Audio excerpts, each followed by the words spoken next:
Now, before we get started with today's episode, let me crack open this delicious, thirst-quenching, ice-cold Pepsi Cola.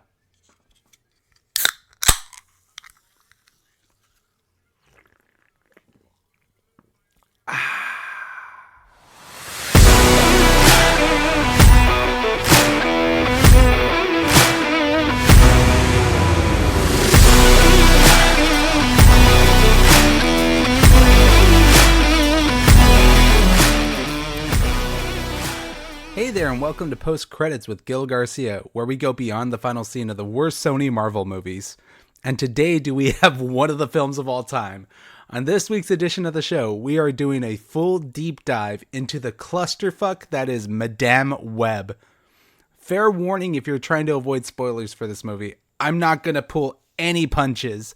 Every aspect of this movie needs to be discussed. So if you want to know my thoughts on the film, but you don't want to get spoiled, head on over to my YouTube channel where I have officially posted my first film review there.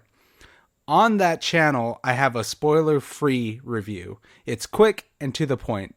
Then, when you have seen the film, or you're willing to watch spoilers or listen to spoilers, come on back to the podcast.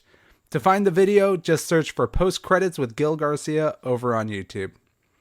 For the new subscribers and listeners, I want to thank you guys for all your support this week on the video. It was an exciting project and it has me excited for what's coming next. If this is your first time listening to the podcast, we have 3 segments. I like to call them acts. The first act is all about my expectations and connections to the filmmaker and to the film itself. The second act is the spoiler review. Then the third act is going beyond the final scene with our filmmaking factoids, critical, and audience reception.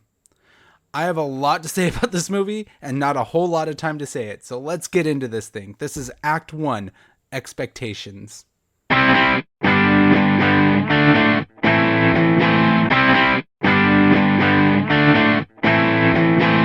In Madame Webb, Cassandra Webb is a New York metropolis paramedic who begins to demonstrate signs of clairvoyance. Forced to challenge revelations about her past, she needs to safeguard 3 young women from a deadly adversary who wants them destroyed. Madame Webb is directed by S.J. Clarkson, who is known for Jessica Jones, The Defenders, and she's even directed a few episodes of Succession. The movie is written by Matt Sazama and Burke Sharpless.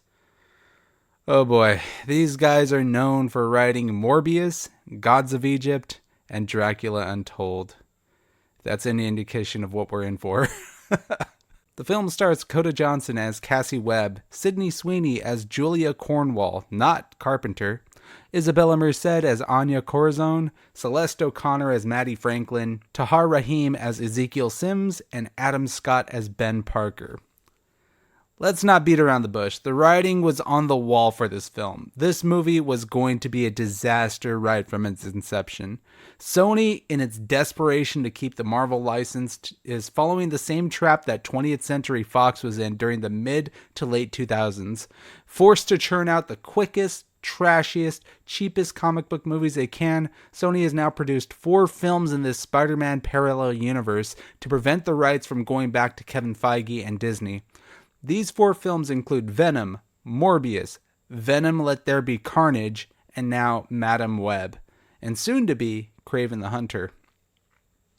Now, regardless of how you feel about Venom, each of these movies have no right to exist, being completely disconnected from Peter Parker, Spider-Man, and the MCU. These are 4 characters that hinge on Spider-Man within their identity, and the fact that they're making movies without Spider-Man about these people is insane to me.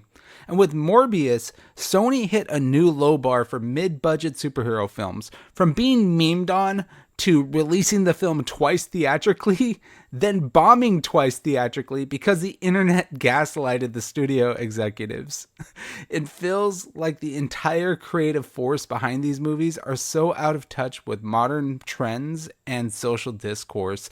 This reeks of a studio that is so desperate to string together whatever they can to avoid losing the rights to Spider-Man back to Disney. It's insane.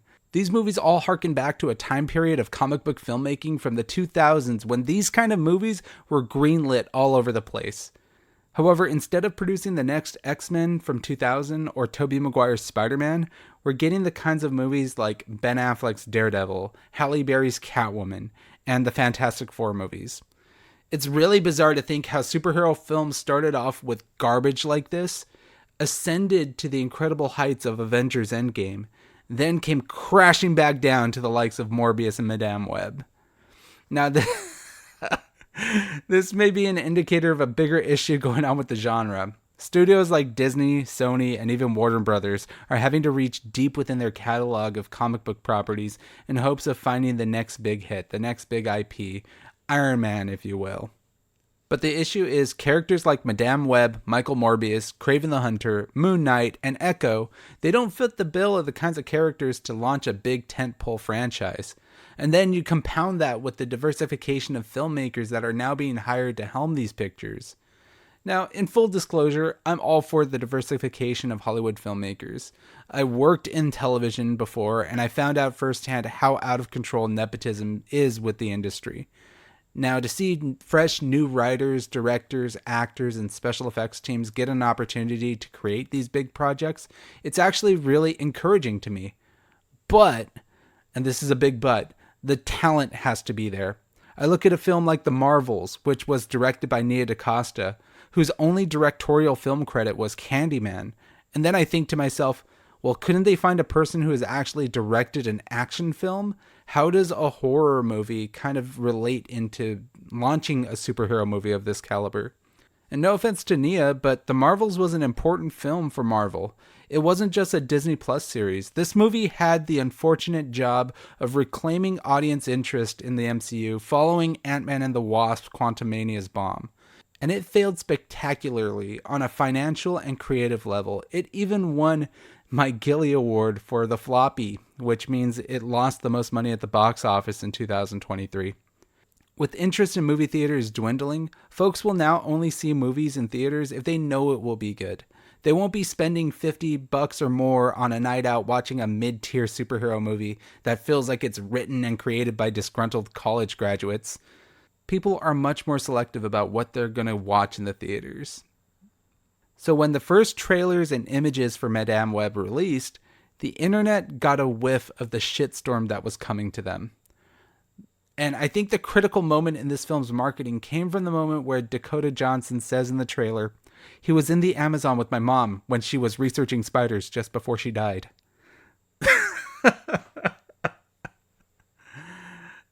Not only is this amazing piece of writing a glimpse at the horrendous exposition dumps that plague this script, but it also showcased the lifeless, soulless performance of Dakota Johnson in this movie. The trailer did more damage to this movie than Sony could have imagined. And the worst part of it all, it was hardly meme-worthy. At least with Morbius, there was that moment where he embarrassingly says, "Oh, Dr. Mark Morbius at your service." But you watch the trailer for Madame Web and there is nothing funny about it. It just looks awful. I watched that trailer a lot, and I mean a lot. It came on before nearly every movie I went to the theater for. Each and every time it became more and more painful to sit through. But if there is one thing that I'm really grateful for after all this time, it's that I never have to watch the trailer ever again. So, speaking of never watching again, I think it's time that we get into the review of this abomination of cinema so that I never have to talk or think about this movie ever again. This is Act 2, the spoiler review of Madame Web.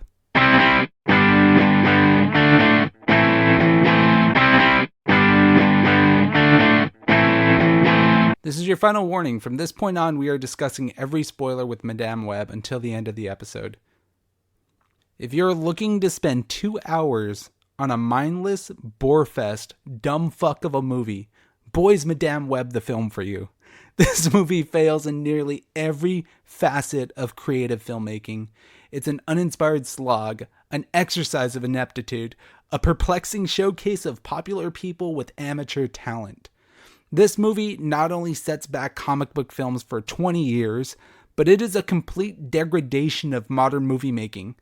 There are gratuitous plot holes, exposition dumps in illogical situations, a surprising lack of action and suspense, and one of the worst movie villains that I've ever seen put to screen.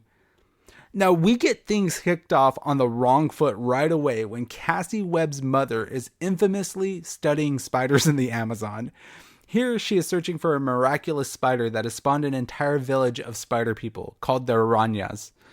Within her research group, Ezekiel Sims is working closely with Cassie's mom as their muscle on this exposition. There is no indication as to why each person needs to find this spider or what their genus is. All we are given is that it grants special abilities.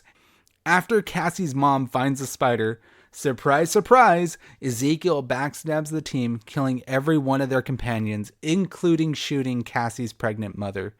Ezekiel then runs off, and the spider people, who look incredibly stupid in their Wish.com looking costumes, rescue Cassie and her mom. They dip her in a cloudy grotto pool, get a spider to bite her, and manage to birth Cassie right then and there. One question though, if these guys have the abilities to climb trees and hide in plain sight, why the fuck did they let Ezekiel run off with the special spider? They could have fucked him up easily with their powers. All Ezekiel had on him was a gun that had already spent about 4 or 5 bullets. I'm pretty sure with their precognitive abilities, they could have easily apprehended him or even killed him. But I digress. Getting back to Cassie, the head of the Aranyas saves her and predicts that one day Cassie will return to them. For me, the first indication this movie was going to be a shit show from the facet of direction was the weird use of flash cuts and camera movements. There are a few eyesore insert shots of the Aranyas climbing up the trees, and we see the camera visibly tilt 180 degrees on its side while it flashes between these cuts. This not only is nauseating to watch, but it's not artistic at all. It looks fucking dumb. Now we flash forward 30 years later, and we finally get to Dakota Johnson. Cassie Webb is a paramedic, which, in my opinion, actually lends itself to an interesting premise for a superhero origin story. A woman who is used to saving people's lives, using her skill set to rescue people in tandem with their superhero abilities. That sounds pretty good to me. But in place of a character arc, the writers of the story, who I have to reiterate, wrote Gods of Egypt and Morbius, make Cassie to be an apprehensive hero, a woman with no discernible personality, love life, or distinguishable hobbies or quirks. And I have to say, Dakota Johnson was the perfect choice to act out this quality of writing. She has the charisma and the comedic chops of a wet piece of toilet paper. Her jokes don't land, her dialogue is so lifeless and boring, she gives Cassie no pathos since her backstory isn't particularly engaging. She claims that her mother hated her despite evidence that her mom died while giving birth to her. The writing is clearly all over the place, and you can tell that these guys, Matt Sazama and Burke Sharpless, shifted gears and stories halfway through the making of the movie, so the writing gets sloppier and more forgetful and lazy as it gets going along. The abilities that Cassie possesses throughout the middle and end of the movie are wildly inconsistent, and it shows that they knew nothing about the source material. It feels like after her powers awaken inside of her, she gains the ability to do whatever it is that the movie needed her to do. Things like astral projection, superhero strength, time manipulation, and the ability to affect a person's perception of fate. And we'll get back into that in a bit when we discuss Ezekiel Sims. Now, throughout the film, Dakota is given the character direction to be a complete dick to people for no good reason. She'll rescue a person from a traffic collision, she'll receive a thank you drawing from the person's family, and then she'll blatantly call it a piece of trash in front of the kid's family. It's so one note and weird. Now, I understand you want to set the ground for a character arc for her by putting Cassie in a position to grow as a person, but this comes off as a little bit too mean-spirited and outright unlikable. It's practically irredeemable because of how pathetically impractical it is that any human being would be treating a child like this. It's one of the very first examples in the story of how the writers don't understand how to make dialogue sound natural. She tries to make a joke with Adam Scott's Ben Parker that the drawing the kid made was performed on cardboard, which is too thick to bend in half to throw away. Like, what the fuck is this dialogue? How is that funny? I know for a fact that no one in the audience, the six other people that were there with me, they didn't laugh or chuckle at that joke either. It was just completely dead on arrival. And this plays out well throughout the movie with her chemistry, if you want to even call it that, with all the other characters in the movie. Adam Scott gets a real short end of the stick in this movie. In this movie, he is tasked with playing our third iteration of live action Ben Parker, aka Uncle Ben. But we can't say that though, because Sony isn't allowed to directly use the Spider Man license or character namesakes, so they'll tippy toe around those facts to avoid a lawsuit. Look, I love Adam Scott. He's been in some of my favorite films and television series of all time. I particularly loved him in Parks and Recreation, and especially in Step Brothers. Even with his stellar comedic background, he cannot save this movie on his own. He too appears as boring and humorless as the rest of the cast. They made him look really bad here. So, Cassie's powers awaken when she gets trapped in a vehicle that careens off the side of a bridge into a river. In another stupid display of expositional dumping, she envisions the events of the film acting out in front of her eyes. We see fireworks, a train, the Aranyas, and the Pepsi logo. No, I'm gonna get back to that.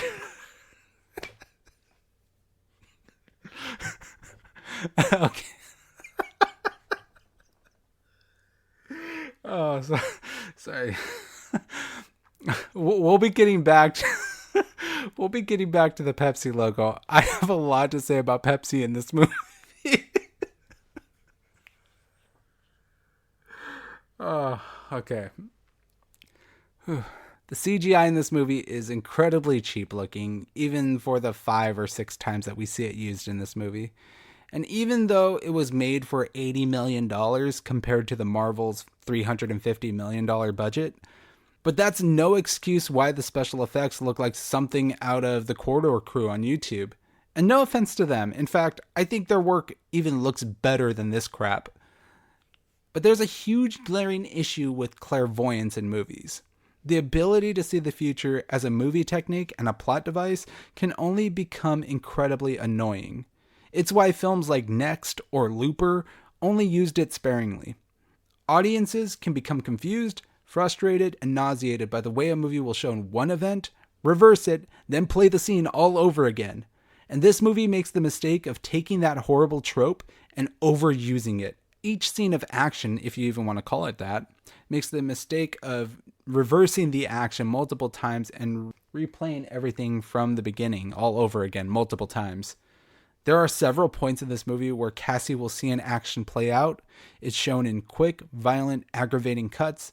It will reverse to Cassie trying to focus on what she thought she saw, and then she'll do it again. In one scene, it even does it 3 times. And I think this type of trope in the hands of someone more creative, let's say like a Christopher Nolan or a Duncan Jones, these directors would find a way to convey the clairvoyant power in a unique way. Hell, Duncan Jones did it extremely well in the movie Source Code, which is another phenomenal movie and one of my favorites. You should definitely check out Source Code. But here, it's done so amateurishly, it's irritating. Why spend your time watching a movie that cannot establish a reliable narrative timeline of events? Half of what we see play out on screen in this movie gets quickly rewound and rang untrue anyway, so you can't rely on what you see here. It's not cool, it's not fun, it's fucking annoying. This is what separates the so bad they're good movies from movies that are so bad you never want to watch them again. The chore of watching this movie's action scenes is too overbearingly irritating that it isn't even remotely entertaining. I can't claim a movie is so bad that it's good if the movie is flat out annoying. But alas, there is, however, one aspect of the film that was so goddamn awful it came around to be good to me, and that is Ezekiel Sims. I feel so bad for Tahar Rahim. He is a BAFTA award-winning actor. I feel bad for him because he looks the worst of all these actors in this movie. His entire on-screen presence is butchered by one of the hackiest editing jobs that I have ever seen. You guys ever watch those Japanese films that have been dubbed over in English?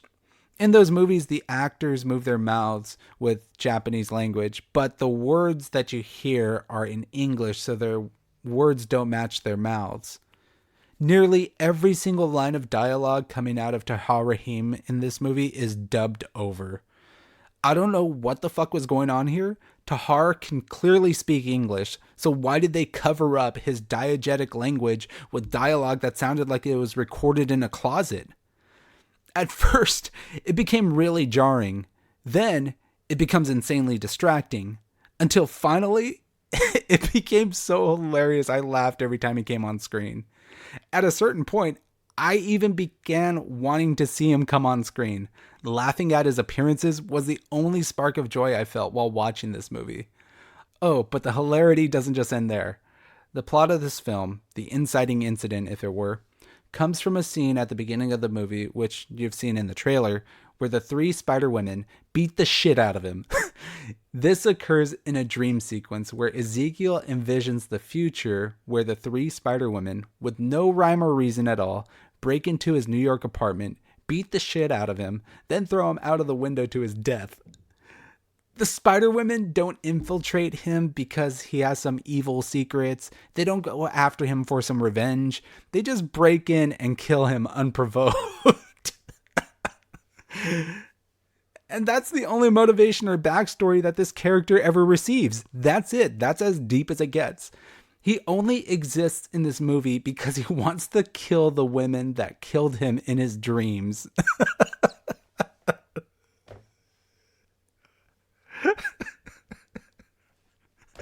Dude, it would be like if I had a dream where I'm the quarterback of a NFL team in the Super Bowl and Patrick Mahomes beats me in the game.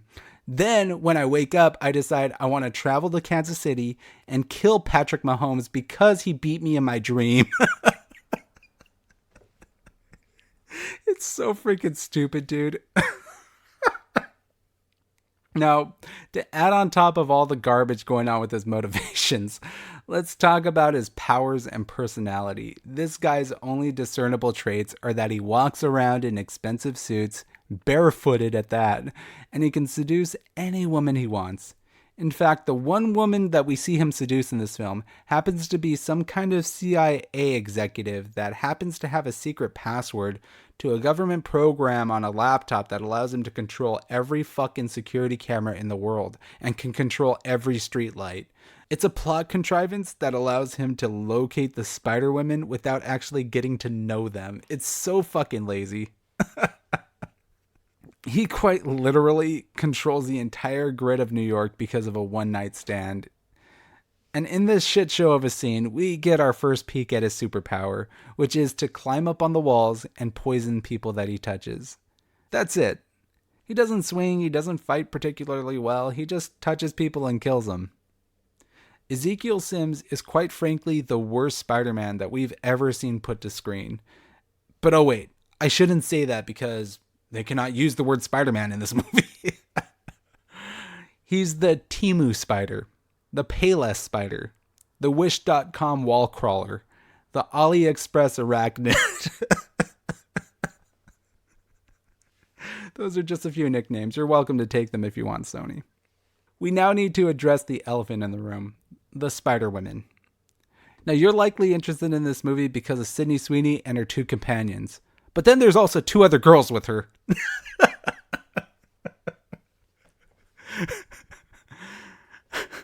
Now, they are the most one-dimensional, flat, shallow, unimposing heroines you'll ever see in a comic book film.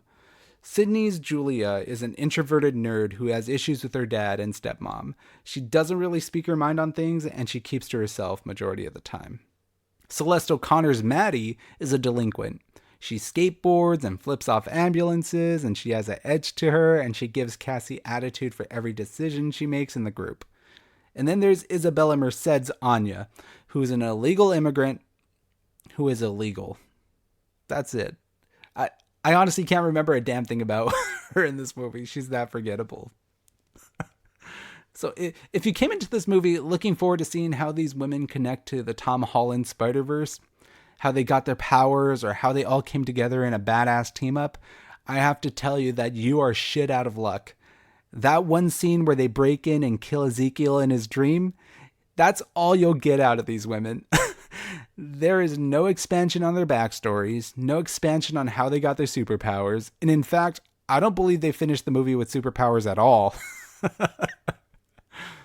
None of these characters share any similarities. They don't even go to school together or social circles. Their relationship with each other and Cassie Webb relies solely on this 1 week that they spend together. Then they become a family at the end. It makes no sense. But what makes this turn at the end of the film so extremely unearned and frustrating is that almost since the moment that they hopped into the taxi with Cassie, they shared no chemistry with our hero. Cassie, whose sole purpose as a paramedic is to save people, who also happens to be a clairvoyant, superpowered woman, is quick to try and abandon them every single chance she gets. There are at least 3 occasions in this movie where Dakota Johnson says to the trio that she has to leave. Then she proceeds to go off on a side quest.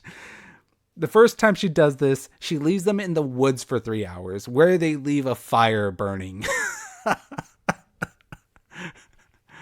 The second time is after they have the encounter at the diner. Cassie holds them up at a hotel overnight. She then leaves them alone and goes back to the diner on her own to have the stupidest exposition dump in the entire movie. I'm not kidding you. In the diner, Cassie imagines herself and Ezekiel having a conversation where he tells her why he is hunting the girls, why he killed Cassie's mom, and then he poisons her with his touch. All of this is done inside of Cassie's head, mind you, which leads me to believe that the writers couldn't think of a natural way to have the 2 lead characters interact in any sort of meaningful way. So they went ahead and went with this stupid cop-out as a last-ditch effort where we're told what the villain's intentions are as opposed to being shown that in a natural sense. There's no discovery aspect, no inciting incident that helps them learn about Ezekiel. She's just told exactly what she needs to hear. Instead, she just feeds herself the information that she needs inside of her own head, and it makes no sense whatsoever. But I digress. Cassie leaves the girls alone one more time. This time, leaving them with Ben Parker and his sister Mary, aka Peter Parker's mom, played by Emma Roberts. This endangers the lives of Uncle Ben, Peter, and Mary, along with the 3 girls. Why does Cassie do this? It's so that she can go from New York to Peru in the matter of 1 day and learn everything about her mother. She finds her birthing pool, thanks in part to a cruelly hand-drawn map and picture left by her mother in a notebook. That then leads her back to the original Aranya from the opening scene of the movie. He dumps more exposition on her before she gains the ability to go back in time and have a conversation with her mom. If you haven't seen the movie, I fully understand that the past 10 minutes of this podcast have been kind of a messy, chaotic disaster of plot explanation. I'm so sorry, but that is what it is. That's what this movie fucking is. This movie is a complete mess, a disaster of plot holes and contrivances. Now, the scene where she gets up and leaves for Peru is the exact moment where I took notice of the couple that was sitting next to me. They got out of their seats and left the theater. They never returned. I cannot remember the last time that an audience member sitting next to me walked out of a movie. But kudos, Sony, you accomplished that. As I struggled to write this, there are a couple more points that stood out to me as absolutely batshit crazy. Not once, but twice in the span of 30 minutes, Cassie crashes a taxi through a building and incapacitates Payless Spidey. She obviously has no fighting abilities, so the only way they can have her rescue the girls is by hitting him with a car. Twice. See, guys, that's what you came to the movie for, right? The exciting moments of the movie where Dakota Johnson runs a taxi into a fake Spider-Man, right? Now, before I wrap this all up and I get to my final verdict, I want to mention Pepsi. Refreshing, sugary, brisk, frothy Pepsi Cola. You see, this film has 2 obvious endorsements, Budweiser and Pepsi. In some of the most egregious uses of product placement since the Transformers movies, Pepsi and Budweiser are used in shots where their labels are clearly aimed at the camera, placed front and center, and done without shame. Now look, cans on the screen don't annoy me. Sometimes product placement can add to the immersion of a movie. In this case, it became distracting. In the final shot and the final scene of the movie, the girls all head to some weird-ass fireworks factory to bait Ezekiel into an explosion that will kill him. The warehouse of fireworks is somehow property of Pepsi Cola Co. There, we see a large-ass Pepsi sign at the top of the building. Ezekiel then chases them to the top of the building where the fireworks are destroying every brick, tile, and wall. Here, Cassie gets her ultimate ability, a magic astral projection that allows her to affect all three girls at once. And we have seen this many times in the movie. We get potential future shots of the three girls falling to her death, but because Cassie can now magically master the ethereal, she travels back in time and uses her projection to save all three of them at once. Ezekiel then attacks Cassie one final time, where she manages to knock him over, and guess what happens next? The fucking Pepsi sign knocks over the edge and crushes him to death. That is right, folks. Ezekiel Sims, the villain of our movie, is defeated by Pepsi. Yeah, that happens. After Ezekiel is killed by Pepsi, Cassie is then shot by a pyrotechnic into the Allegheny River. She is nearly killed, and then the three girls manage to save her life. They use the same CPR techniques that Cassie taught them earlier in the film, and it all comes full circle. But that's not without the cost of her vision and her legs. You see, Cassie Webb is left blinded, and she's now paraplegic. And to close out the movie, we get one final shot of her in her full gear. The final images we get of her is a hilarious sight of Dakota Johnson in a mechanical wheelchair with a stupid red catsuit, red sunglasses, and she projects herself among the Spider Women. Her costume looks outrageously hilarious here. It is so dumb looking. I think everyone in the theater laughed at it. But that begs the question, when did the other girls get their superpowers? I guess we'll never know because they're leaving that up to a sequel bait. The credits then roll. Now I want to let you know there are no after credits, by the way. I think Sony knew that this movie was going to be a shit show, so they removed any potential post-credit scenes that tie into Kraven the Hunter or any of the Spider-Man movies. So if you're going to catch this movie in the theaters or on Crackle, which is where this movie belongs, by the way, don't stay after the credits. You're just wasting your time. Now, I know I just narrated the entire movie, but I had to. This movie had so much garbage packed in that I couldn't help myself. I'm actually proud that I was able to keep the YouTube review to only 5 minutes, because all of this has been building up inside of me since Wednesday, since the moment I saw it. Do I think this movie is worse than Morbius and the Marvels? Absolutely. This is a train wreck. A film that defies what it means to be a blockbuster. The incompetence that's on display with this movie, narratively, creatively, and visually, is perhaps the worst I've seen in a film for quite a long time. I will even go as far as to say this is worse than my Gilly Award-winning worst film of 2023, The Flash. I also don't believe that this movie is so bad that it's good either. This is an assault on the senses and brain. Stay away from it, save your money, and use your time more wisely. Madame Webb gets a resounding 1 out of 5. It is only the second 1 out of 5 review that I've given on this show since Biodome, and that's quite the achievement. So, there we have it. Before we wrap this episode up, let's move on to filmmaking factoids, critical reception, and audience impressions. It's time for Act 3, Beyond the Final Scene.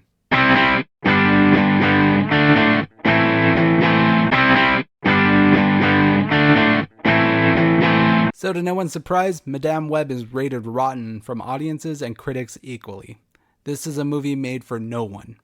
On Rotten Tomatoes, critics score the arachnid abomination 13%. Peter Travers, acclaimed film critic from ABC News, says, God awful is too wimpy of a word for this super diva cash grab that sinks Dakota Johnson in what feels like a random batch of half-baked ideas tossed at the screen in a cynical assumption that will buy any lazy hack work that is Spider-Man adjacent. Oof. Richard Roper from the Chicago Sun-Times and former partner to Roger Ebert writes, "It gives me no pleasure to report this because we can use some fresh and original superhero adaptations on the big screen these days, but the Dakota Johnson starring Madame Web is one of the worst comic book movies I've ever seen." Oh, shit. Now, generally, the public is kinder to bad films, but even they have their limits. Madame Web's audience reception is at 54% rotten, which lends me to believe the people that are only scoring it highly are the ones that are fans of Sydney Sweeney and Marvel fangirls. An audience reviewer, Claudia S., says that Madame Web was the shittiest of shitstorms that I've ever paid $26 to see. Do not see this at your own risk. That's right, people. Save your hard-earned cash. Do not spend it on this movie. Even if it's funny to laugh at, this is not a movie worth $26. One last audience review I want to highlight comes from Kenneth T., who writes, "This movie was so bad that it wasn't even hilariously bad or campy bad. It was not only distressingly stupid and poorly written, it was also almost offensive in how it was marketed. The characters never actually become superheroes. The whole premise is really that Sony needs to make a throwaway movie every 5 years to keep the rights to Spider-Man. However, I don't think they even knew how much money they'd lose on this pile of garbage. I wouldn't suggest anyone even watch this on TV." 1 star. Offensive is the perfect term. Manipulative marketing is one of the worst ways to get an audience to see your film, and this movie is guilty of that. Now's the time that I rattle off some filmmaking factoids before we lay this turd down to rest once and for all. It's no secret that Dakota Johnson is extremely displeased with this movie project. In recent interviews, Dakota has gone on record to admit to firing her agent over the fact that she was pitched that this project was going to tie into the Marvel Cinematic Universe. As a matter of fact, let's take a look at a couple more gems from Dakota during her press junket tour. Now, according to her, in an interview with The Wrap, the screenplay underwent extensive rewrites to the point that it no longer resembled the film that she signed on for. The original screenplay, which was described as darker and very Terminator-inspired, would have seen Madame Web and the Spider-Women trying to protect a pregnant Mary Parker from Ezekiel Sims, who wants to kill her to prevent the birth of Spider-Man. That, to me, actually sounds pretty good. But what the hell happened? It feels like Sony had cold feet and withdrew all Spider-Man mentions at the last minute and they had to somehow work around it. This was a disaster. She then also went on and said, "I've never really done a movie where you're on a blue screen and there are fake explosions going off and someone's going, 'Explosion!' and you act like there's an explosion." That to me was absolutely psychotic. And I was like, I don't know if this is going to be good at all. I hope that I did a good job. You know, I actually kind of have respect for Dakota Johnson for speaking so bluntly about this. This could be damaging to her career, but I'm glad she's owning up to the hilarity and the awkwardness that's surrounding this film. Oh, this next factoid is really funny. Epic Games, known for Fortnite, strongly refused to collaborate with this film due to its unfavorable drastic changes made during reshoots. You know your film is bad when even Epic, the people who put Fortnite out, don't want Madame Web in their video game.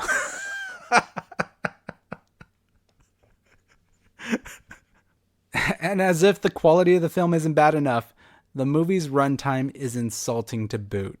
At 1 hour and 56 minutes, this is the longest running film in Sony's Spider-Man universe. One thing I forgot to mention in my review, but it does make for an interesting filmmaking factoid. Did you know that this movie rewrites the classic "with great power comes great responsibility" line from the classic Spider-Man cartoons? Cassie, in this movie, at the end when she's fighting Ezekiel Sims, she overhears the Aranya finally telling her, "When you accept responsibility, great power will come to you." What? Dude, I don't even know what to do with that. That's so ridiculous. I don't even know what that means, man. Is it like, okay, if you own up to a responsibility, you just all of a sudden become superpowered? Is that what we're getting at with this? It's so dumb. So, with that final factoid, we finally reached the end of our journey with Cassandra Webb, Ezekiel Sims, and the 32nd Spider Woman. So, what did you think of the movie? Sound off on the comments below on my Instagram and X. You can follow the show there with the username PC with Gil. Subscribe on Apple Podcasts and Spotify to stay up to date on the latest episodes. And of course, check out the YouTube channel where I will be producing more video reviews. I'll be producing lists and more movie related content. Just look for Post Credits with Gil Garcia over on YouTube. Next week, we'll take a look at the Bob Marley biopic, One Love. And I will also share with you the upcoming March podcast schedule very soon on social media. Have yourself a good week, stay safe, and go catch a movie.